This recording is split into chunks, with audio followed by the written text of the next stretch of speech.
We all have our rituals, those daily rhythms that bookend our days, mark transitions, and give us permission to slow down or gear up. For a lot of us, those rituals involve a beverage, something we reach for not just out of habit, but because of how it makes us feel.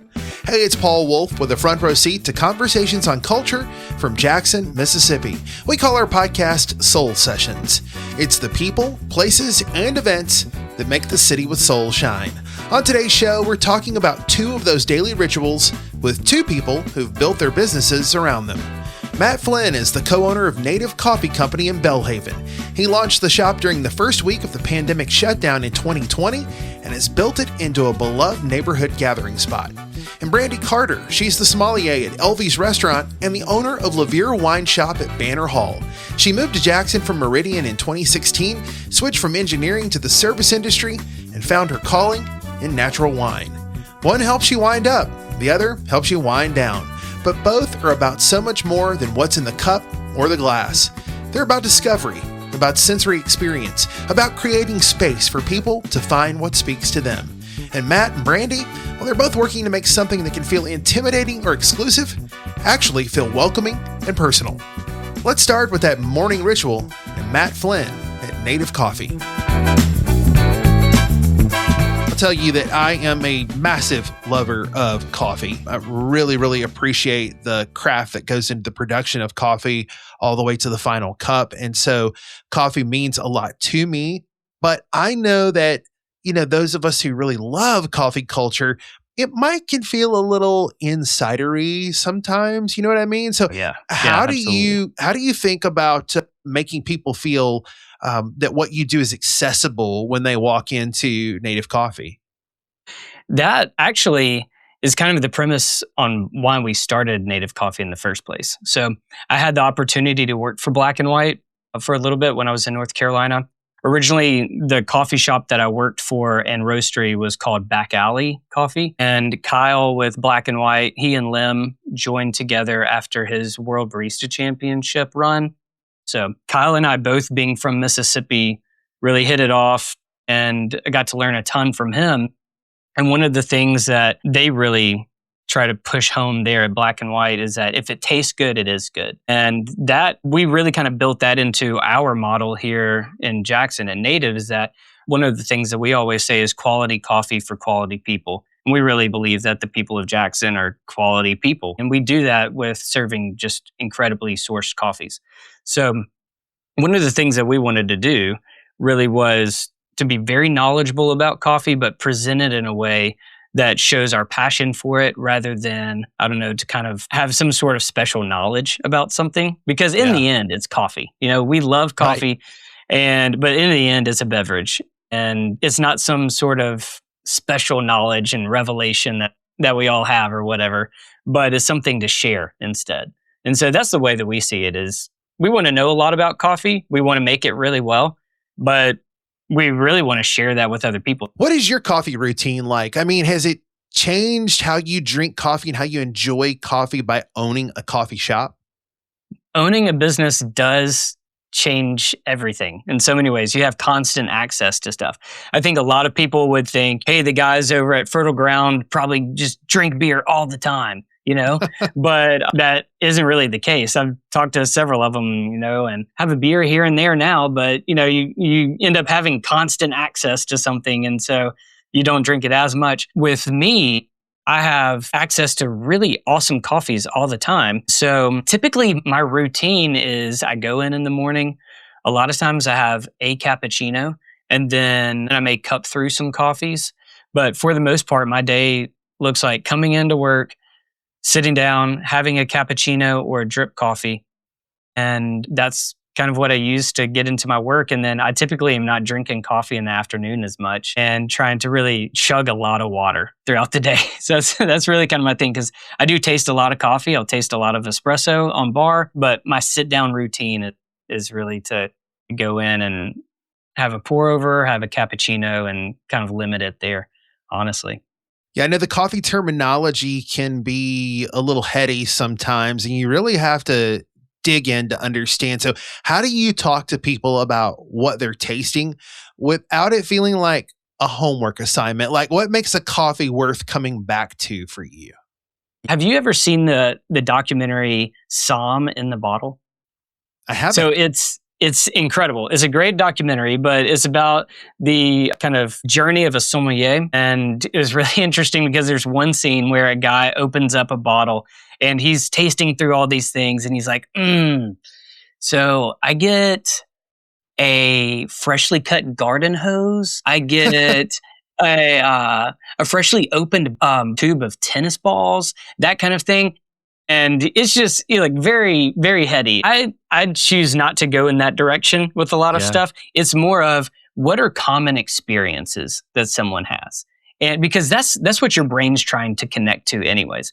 When someone tastes something, they're not going into this catalog that's just been kind of downloaded into their mind. What they're going into is a set of experiences that they've had. And so it may be that one person in the shop, as they're tasting that, they're like, oh man, I am really experiencing like a blueberry going on here. The next person's going to take a sip of this and go, wow, I mean, maybe it is kind of in that same blueberry vein, but what that really reminds me of is my grandma's pies when we were growing up. Yeah. And it was a blueberry pie. And they're getting a little bit of this and a little bit of that. And wow, that's the connection that they have is, my goodness, that takes me back to my grandmother's kitchen table. Wow, that coffee takes me back to when I was in college and I went to my first specialty coffee shop and they had, whichever coffee. And that kind of goes into my coffee story as well, is when I was in college, didn't have any money. And I had a card that was loaded from, the school that had points on it. And the way that I got into drinking coffee was I had just enough I needed to make it through my classes. And I had just enough to get a black coffee at the Starbucks on campus every morning for free with my points. Wow. So that's how I got into coffee. Didn't like it at all, really. Moved to North Carolina, meet this guy named Tracy who's roasting coffee. He introduces me to an Ethiopian called Edito. And Counterculture actually carries this coffee quite often.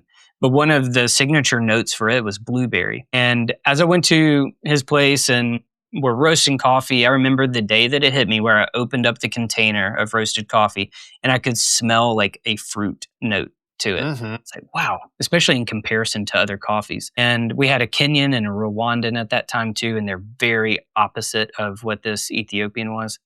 And then we brewed it up, and sure enough, there was blueberry within that coffee, like a very distinct note of blueberry. And that's when I fell in love with coffee, is that there could be something that, like all I had ever experienced was something very bitter, dark, charred, that kind of thing. But believe it or not, the coffee bean, or it's actually a seed, has more distinct taste notes that can be recognized within it than the entire wine industry. Well, you have to know a little bit about coffee with what you're working on now. Brand new project for you. You're actually roasting coffee in your shop in Jackson, Mississippi. Yeah, we started a roasting program. We're actually sourcing our green coffee through Black and White and able to get a lot of the access to coffees that they have as well. Our first blend that we're doing is called Starting Line. And that kind of gets to a little bit of the business aspect of it, is that our coffee roasting program actually isn't native.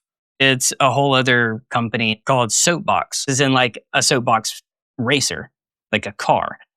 That's the new brand that we're building out. And so our first blend is an Ethiopian, so washed Ethiopian Yirgacheffe, and also a Colombian coffee that is a co-ferment. And I love a good co-ferment. Oh, yeah.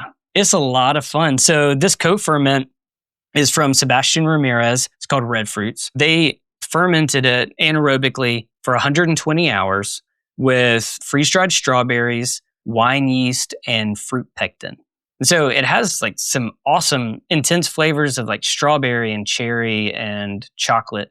And depending on how you roast it, you can get, a lot of brightness out of it and really push that fruit, or you can get into more of like the baker's chocolate that's going on with that. It's really cool. I've got to get a bag for myself. Yeah. Everybody's got a story to tell, and you're telling a story in Jackson with coffee. What is that story, Matt? Really, from the beginning, we wanted to establish a shop that was like a third place for folks, place where people wanted to come and hang out and enjoy a cup of coffee with a friend, to meet up, to catch up, but also to have a really great product that they got to enjoy at the same time. And so, I mean, at first it was kind of scary. We launched the first week of the shutdown, but with a little bit of ingenuity and hard work, we were able to make it happen. And then people came and pulled up to spots. And over the years, we just grew even out of the pandemic. Yeah, it's been a success so far. One of the things I think has been integral in the success of Native and how we've interacted with the neighborhood of Belhaven and just Jackson in general is our staff. We have very little turnover at Native. A lot of folks that come and work there and just want to stay and have really developed their skills in coffee. One of the things that our employees love even more than coffee is people. And so that, I think, has really contributed to our success, and is just the amount of folks that we have working there who love talking with people every morning, love making people's coffee, love serving them, and love doing it day in and day out. We've constantly been trying to learn, develop our skills, use really high quality ingredients. And I think that embodies just what we've done here in the South all along in the first place, is that, you know, you grew up having vegetables in the garden and mom cooking stuff and dad grilling things and all that, kind of like very food oriented. And that's one thing that I've always loved is taste. And so I really wanted to, like, my wife and I got together and talked about what we wanted in a shop. And it was, hey, let's have some local milk that we can use, and let's source some of the best coffee in the world and really bring that to our hometown, because that's what we would want to have ourselves. Matt Flinn at Native Coffee Company, helping Jackson discover that coffee can taste like a blueberry pie at grandma's table, roasting his own blends now through his new company Soapbox, and building a third place where quality people can enjoy quality coffee. There's something about what Matt does that's rooted in energy, in starting the day, in that first sip that signals possibility. Coffee asks you to engage, to wake up, to get moving. But after that day of meetings and deadlines and everything else we pack into our waking hours, most of us need the opposite. We need that thing that helps us transition, that signals the start of evening, that gives us permission to unwind. And for a lot of people in Jackson, that ritual involves wine, and increasingly, it involves Brandi Carter. Brandi's story actually mirrors Matt's in some interesting ways. She didn't start out in wine. After 4.5 years working for her grandfather's engineering firm in Meridian, she moved to Jackson to wait tables. But once she found wine, and really found wine, diving deep into natural wine specifically, she fell hard. And like Matt, she's built a business around sharing that passion, around helping people understand that wine, like coffee, can be about more than function. It can be about flavor, about origin, about the people who grow and make it. I am more of a bourbon drinker. I love a good craft beer, and I love a great cup of coffee. So I'm not much of a wine drinker. I hate to admit that. So when I walk into Levure at Banner Hall in Jackson, how do you help me? What's your move? Because I'm going to be a little overwhelmed with all the great product that you have in your store. So you're my favorite kind of customer, honestly. And I kind of set up the shop for a customer like you, because wine is so intimidating. And especially in our market where we're in a closed state. So we don't have as many options. So we kind of get used to drinking the same thing. So I set up the shop with these discovery walls. So it's like, there are little signs in every cubby. If you like a Pinot Noir, you might like this. If you're a Cab Sauv drinker, you'll like this, that kind of thing. Because there's so many grapes out there and they are intimidating. But yeah, it's kind of jobs of sommelier to make that less intimidating, right?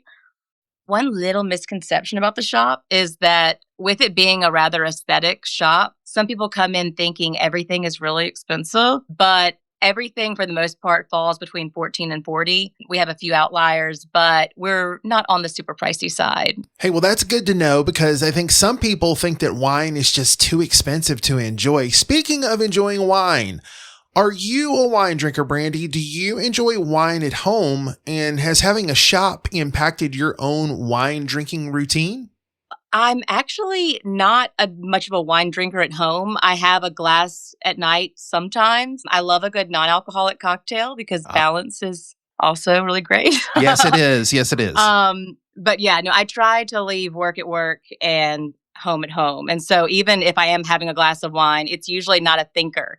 It's usually like my go-to bottle of a liter of aromatic white wine from Slovenia, that kind of crispy, easy kind of thing. Yeah, tell me more about that. When you say crispy and easy, so that's wine speak for me, right? But how do you describe wine to somebody without falling into that kind of typical language? And so, what makes wine feel like something to you? So, crispy, easy. Think about that when you're thinking about a beer or a Yeah. coffee or a bourbon, So, like a crispy, easy beer, think like a crispy, like Miller Lite or like a Fertile Ground Pilsner or something like that. A crispy coffee, think about your cold brew that has maybe a smidge of a syrup that softens it up, kind of thing, but it's like cold and easy and crisp. Think about like the textural feeling. So it's more so not being intimidated by those words being associated with wine. And I help people associate them with things in their everyday life that they do resonate with and finding that bridge there. Yeah, that makes perfect sense. When I think about Levure as a wine shop, there are other wine shops in Jackson, but they don't do exactly what you do. What do you think that you do best? I think it's helping people find their favorite, whether you like a Pinot Noir and you don't know it yet. You've just had some really big, bold reds and you're like, I hate it. And you're like, I hate when the mouth feels bitter. That's the kind of thing we love. We love to help people find a wine that is the antithesis of what they hate, essentially. I've learned a term in the last year that you'll be very familiar with, terroir. And so Yes. people ask, a grape's a grape, a bottle of wine's a bottle of wine. Not really. What does terroir mean to what you do? And I guess I should back up. Terroir is kind of that taste of where the wine comes from, right? That terroir is the most important thing for a shop like this because the bottles are grape forward. With natural wine, there's not a lot of oak inclusion, and oak kind of masks the flavor of the grapes. So you have a Pinot Noir, and it's like red cherries and strawberries and like really bright. Right? Sometimes you'll have a Pinot Noir and there's like these baking spices that overpower that natural fruit flavor. So if the fruit is not at the peak, if it's not the tippy top fruit, you don't have a natural wine, that kind of thing. Do you look at the producers that you're working with? Does that help you decide where your wines are going to come from? Yeah, so we're very producer focused. Oftentimes I'll get really excited about a producer and we'll have 8 other wines in the shop. I do go work harvest every year in Oregon for my favorite producer, limited edition. I've spent 3 harvests with them. So yeah, the people behind the wines are just as important to me as the wines themselves that we're selling. Okay, we have to back up. You buried the lead there. You go to Oregon and you harvest grapes from your favorite producer every summer. Tell me more about that. Yeah, when I started getting into natural wine in 2020, I had a bottle that I just couldn't get out of my head. And I went to a sommelier conference in Texas and met that producer and just gushed. And I was like, I love everything you do. And she invited me to Oregon to help out, whatever. And I was like, okay, cool, cool, cool. And so I went out in 2021 and just kind of peeked around and saw Oregon. And then, 23, 24, and 25. I spend some time in Oregon. I get to work harvest and really learn about winemaking and every intricacy about wine because the winemaker I work for is a master of wine, which is one of the highest certifications you can get. And she's brilliant and shares all of her knowledge with me. That is fascinating. Yeah. I mean, getting that boots on the ground experience and like really digging your heels in, it's just, I don't know, it's an immersive hobby sitch that is awesome. Has anything really surprised you about how Jackson drinks wine? Like the things that they like and the things that they want and the things that they need to really enjoy it? Yeah. So I've been really surprised with how open Jackson has been to finding new wines. So whenever I switched the program at LV's within the first year from conventional wine to natural wine. We had a good bit of pushback that first couple of years. And so I kind of thought we'd have the same thing with the shop, but people are really excited about knowing more about where their wine comes from, what is going in the bottle, that the bottles we have, it's just the native yeast, the grapes themselves, and maybe a smidge of sulfur at bottling. But that's it versus a lot of wines out there. They're more like a Coca-Cola. There's a formula. They're adding like oak powder and tannin powder. Those are not bad. They're not going to hurt you. They're histamines. They may stuff up your nose a little bit. But it's really cool to see people in Jackson being open to something new like this that I'm so passionate about. Matt Flinn at Native Coffee Company and Brandi Carter at Levure Wine Shop. 2 different beverages, 2 different moments in the day, but the same underlying philosophy. Quality matters, origin matters, and making people feel welcome matters most of all.